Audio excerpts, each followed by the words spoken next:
मंच पर विराजमान पूजनीय संत समाज, साध्वी समाज,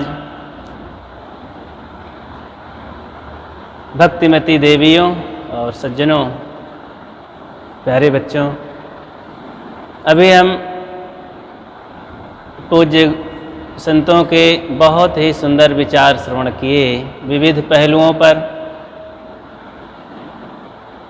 आत्मचिंतन, सदाचार, अंधविश्वास से दूर रह करके हमें आत्मकल्याण करना है, जीवन को सफल बनाना है। सद्गुरु कबीर की विचारधारा में वासनाओं के त्याग और सद्गुणों का ग्रहण, ये कर्म करने की बात बताई जाती है। बाहर से लौट करके आत्मा की ओर चलो, आत्मचिंतन करो। ये सीधा सपाट रास्ता है, कहीं भटकने की जरूरत नहीं है। जीवन बहुत आराम से सफल हो जाता है। घर में ही तीर्थ, मंदिर, भगवान, देवी देवता उपस्थित हो जाते हैं। कहीं अलग से खोजने की जरूरत नहीं पड़ती है। सद्गुरु कबीर कहते हैं, पारख बिन परिचय नहीं, बिन सत्संग न जान, दुविधा तज निर्भय रहे, सोई संत सुजान। पारख के बिना सत्य का परिचय नहीं होता है। अब बिन सत्संग न जान, सत्संग के बिना हमें निर्छिर निर्णय नहीं मिलता है और शब्दों पर जहाँ निर्णय है, विचार है, परख है, वे संत जन हैं। इस प्रकार हमें समझना है, परखना है, परख करके सार को लेना है, सार को छोड़ना है। अब बिना परखे, जांचे, समझे हम अपनी यात्रा चालू कर देंगे, चाहे वो व्यवहार का पथ हो, चाहे परमार्थ का पथ हो, किसी भी दिशा में धोखा के अलावा कुछ मिलने वाला नहीं। परख की जरूरत व्यवहार में भी है, अपने घर में भी परख की जरूरत है। जो बहू अपने सास को नहीं परखती, जो सास अपने बहू को नहीं परखती, झगड़ा ठाने रहते हैं। मन में द्वेष भाव नहीं है तो भी द्वेष बना लेते हैं। भाई भाई को नहीं परखते, पिता पुत्र को नहीं परखते। देखो, व्यवहार है, घर है, परख की जरूरत है। पड़ोस में परख की जरूरत है। फिर धर्म के क्षेत्र में, कल्याण के क्षेत्र में परखना ही है। बिना परखे हम हर जगह धोखा खाते हैं।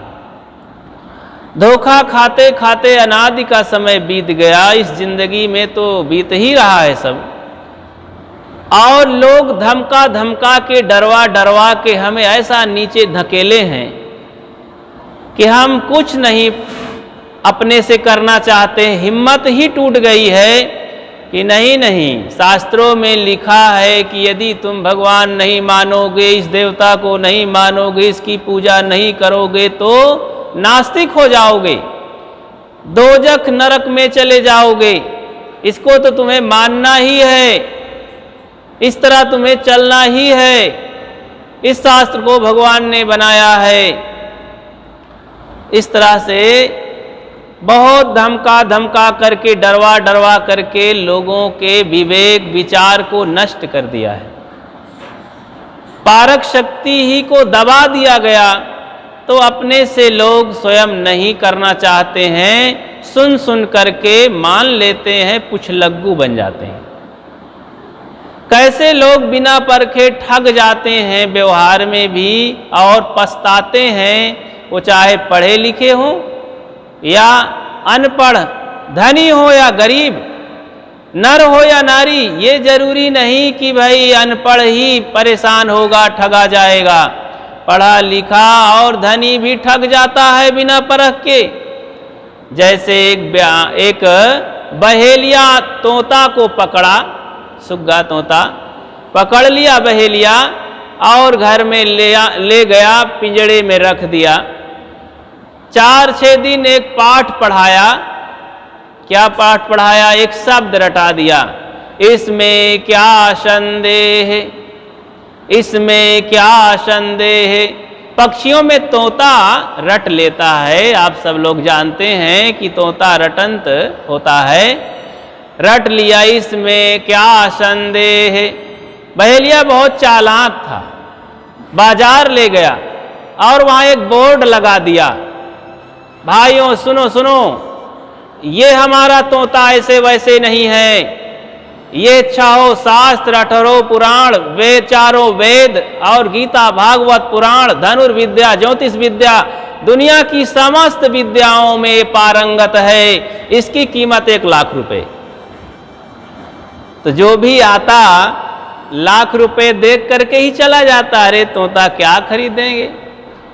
तो पता चली बड़े बड़े पंडितों के पास, विद्वानों के पास आए और बोर्ड पढ़ करके तोता को देख करके पछताते और सोचते कि हम पंडित आदमी एक पक्षी से अगर हार गए, अब ये कहता है 4 वेद 18 पुराण 6 शास्त्र दर्शन पर्सन सब जानता है, तो हम पक्षी से हार जाएंगे तो हमारा ये पांडित्य समाज में नहीं रह जाएगा, हम बहुत बेइज्जत हो जाएंगे, कोई पूछेगा नहीं, धंधा चौपट हो जाएगा। इसके नाते तोते से कोई बात नहीं कर सका। उस व्यापारी से, बहेलिया से बात करते, क्यों जी इतना कीमत कहे नहीं, इतना विद्वान हमारा तोता है तो कीमत भी तो होनी चाहिए, क्या ये सब जानता है? कि हाँ जानता है, न मानो तो पूछ लो। तो कोई बात ना टकराता उससे। और बड़े विद्वान आए तो पूछे, भाई क्यों तोता राम तुम जानते हो 4 वेद 6 शास्त्र? तो एक शब्द उच्चारण कर, इसमें क्या संदेह। कहें भाई ये सब जानता है, अब इससे और पूछने की जरूरत नहीं है। तो ऐसे कई पंडित आए, लेकिन अपनी इज्जत को छिपाए रख करके वो बात नहीं किया और लौट गए। तोता बिका नहीं, व्यापारी वैसे ही बोर्ड लगाए बैठा रहा। शाम को राजा साहब आए, राजा को पता चला कि एक तोता वाला है व्यापारी, उसका माल बिका नहीं। तो राजा आया सिपाहियों सहित, बोले क्यों भाई क्या माल है? बोला मेरा तोता है, ये बिक नहीं रहा है। वो कैसा है? तोता हमारा ये दुनिया की समस्त विद्या जानता है, सारी भाषा पढ़ा लिखा है, ऐसा तोता है और उस तोते की कीमत 1 लाख रुपए है। तब फिर राजा ने कहा, क्यों तोते राम तुम्हारी कीमत 1 लाख रुपए है? तो कहा इसमें क्या संदेह।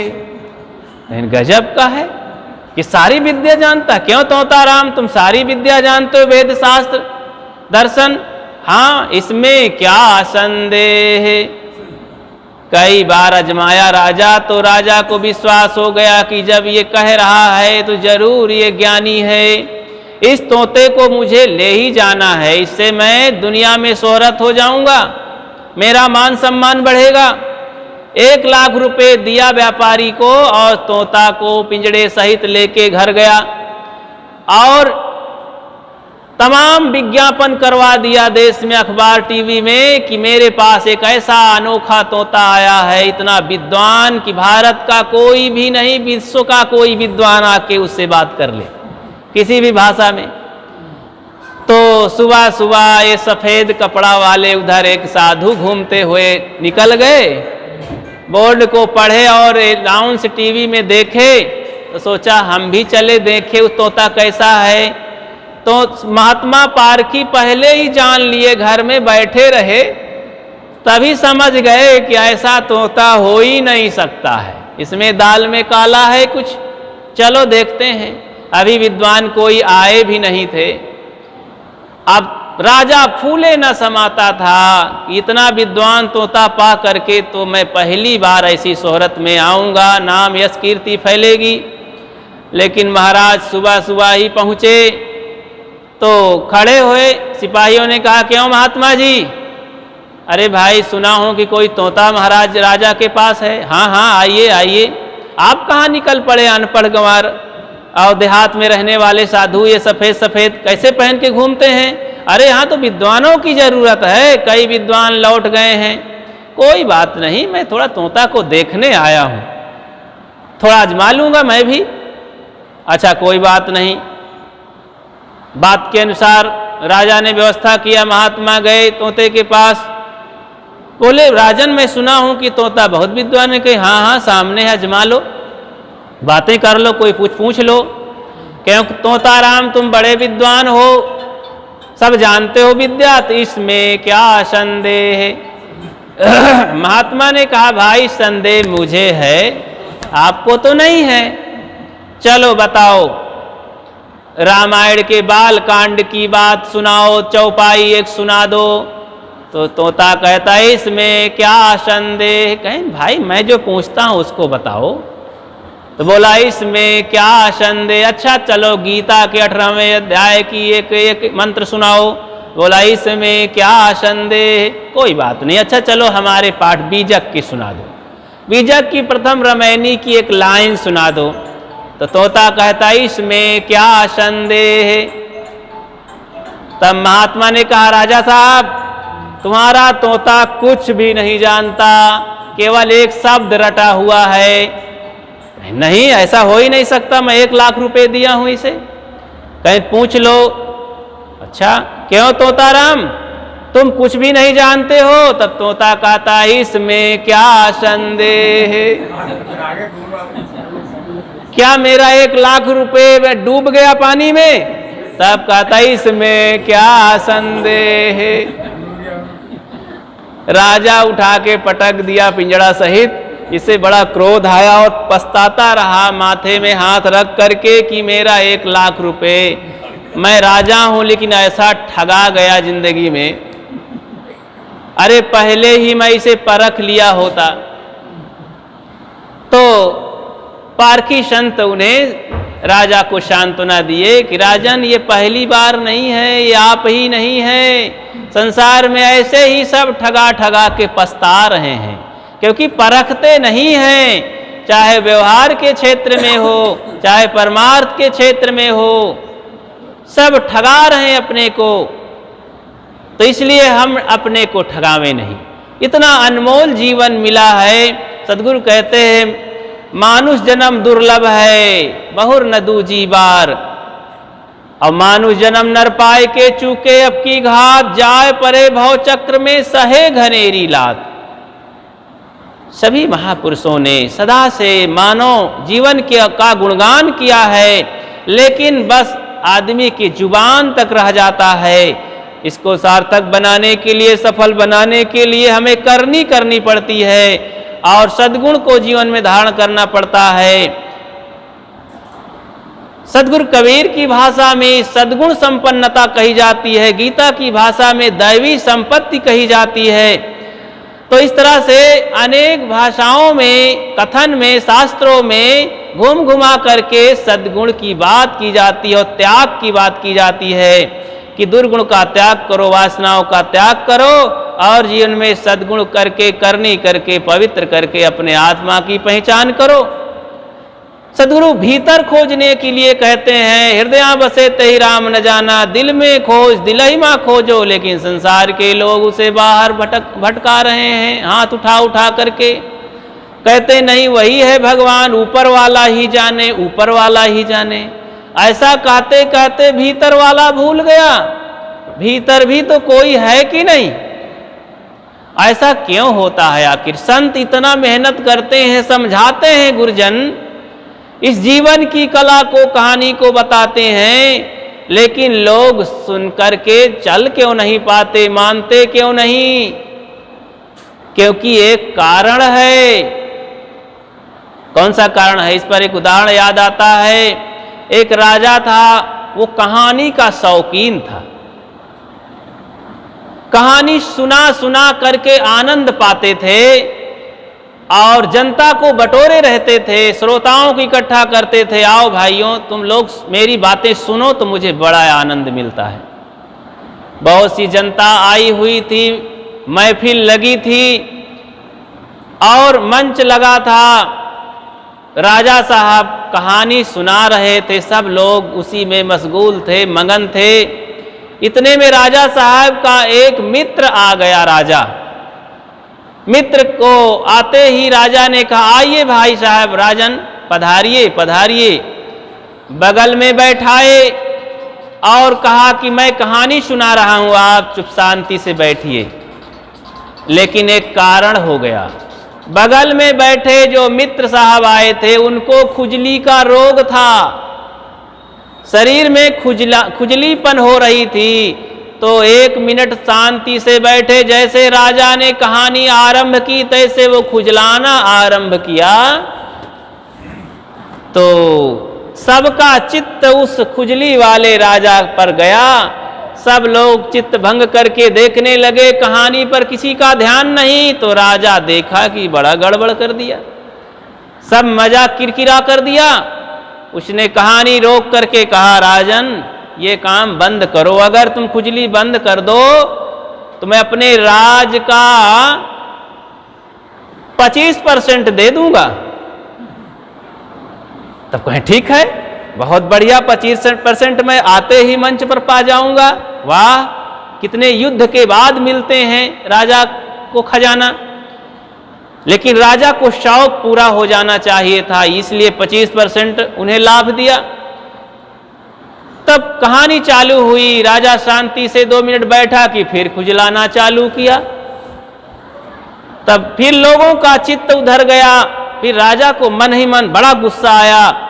उसने कहा, ये कैसा आदमी है, मानता नहीं 25% पा करके भी, और मेरी कहानी अधूरे में गड़बड़ कर देता है।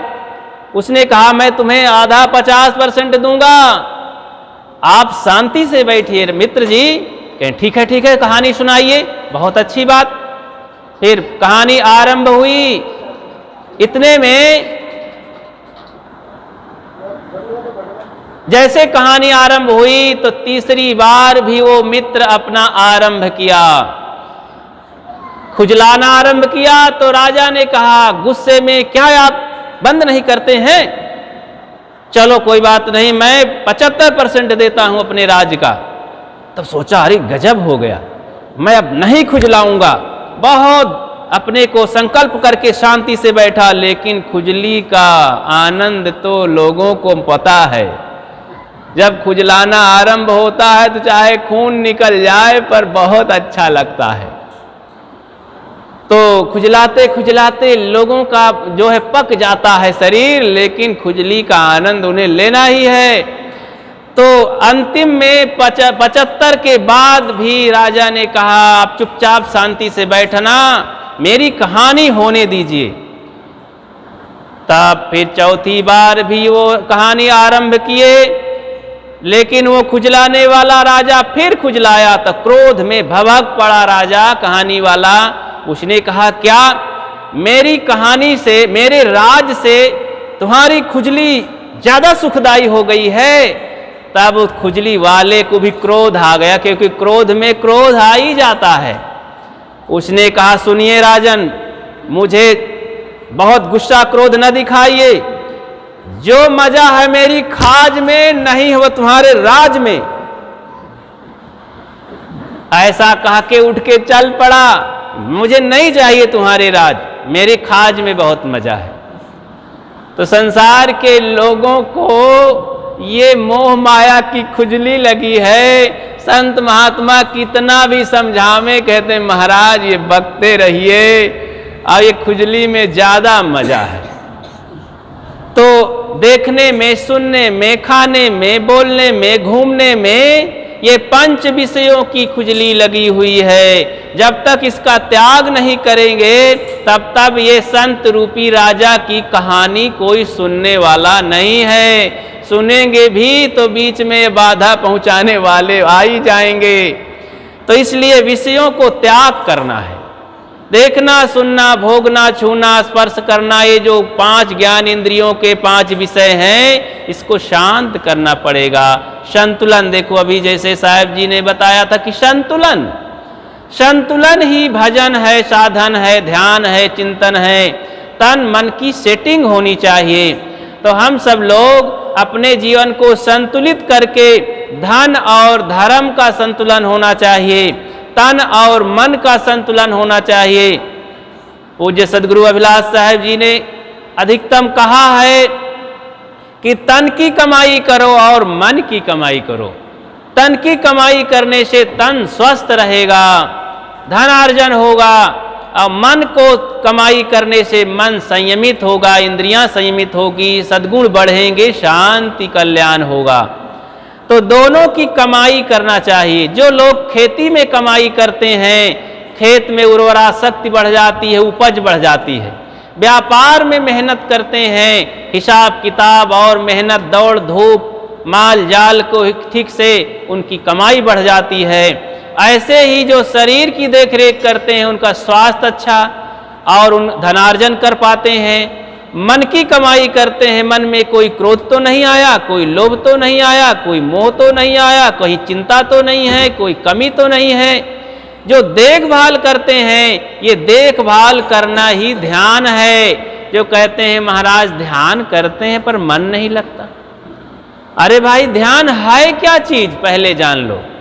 ध्यान है अपने आप को देखभाल करना, निरीक्षण करना। जैसे ये बिजनेस वाले लोग दिन भर बिजनेस करते हैं, शाम को बत्ती जला के दरवाजा बंद करके रजिस्टर लेके बैठ जाते हैं, हिसाब कर लेते हैं। वो है ध्यान उनका, तो कभी घाटे में वो नहीं रहते।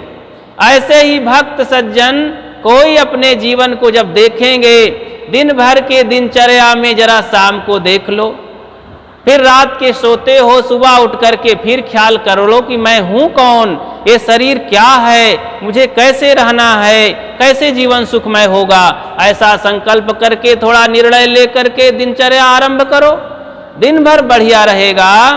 आप भूल भ्रांति से बच जाओगे। परख परख करके दिन भर चलते रहें, बचते रहें, शाम को बढ़िया आप पाएंगे कि मुनाफा ही मुनाफा है। कहीं किसी से टकराव नहीं, कहीं किसी से पश्चाताप नहीं, कहीं कोई दुख नहीं। कोई हमको गाली भी दिया तो हमको दुख नहीं महसूस हुआ, कोई नुकसान भी कर दिया तो दुख नहीं महसूस हुआ, क्योंकि हम अपने में रहे, अपना ध्यान करते रहे। अलग से 1 घंटा ध्यान में कहीं भूलने की जरूरत नहीं पड़ेगी। फिर वो 1 घंटा का जो ध्यान आधा घंटा का करते हैं शाम सुबह, वो दिन भर के लिए होता है, और दिन भर की सावधानी 1 घंटे के ध्यान में पहुंचाती है। इसीलिए हमें दिन भर सावधान रहना है, और ध्यान के समय तो सावधानी रखना ही है। इसलिए परख परख करके भूल भ्रांति मिटाएं, संत गुरुजनों की पहचान करें और अपने में स्थिर होवें, जीवन को सफल बनाएं। अपनी बात को मैं विराम देता हूं। आप सबको बहुत बहुत धन्यवाद। जिनके उपलक्ष्य में कार्यक्रम हुआ वो भक्तराज और उनका परिवार, कितना महत्वपूर्ण जीवन है कि इस बरसी में संतों का कार्यक्रम लोग किए। लोग अनेक उत्सव खर्चा हर्जा करते हैं, लेकिन सत्संग नहीं करते हैं। अरे बैंड बाजा डीजे बजवा बजवा करके पूरे गांव का लोग हैरान कर देते हैं ऐसे कुछ कार्यक्रमों में, लेकिन कल्याण का, बच्चों के संस्कार का, अपने जीवन का उद्धार का कार्यक्रम नहीं करते हैं।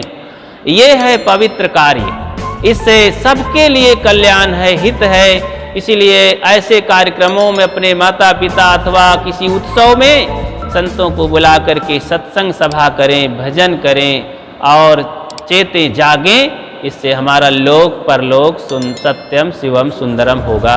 बोलिए सद्गुरु देव की जय।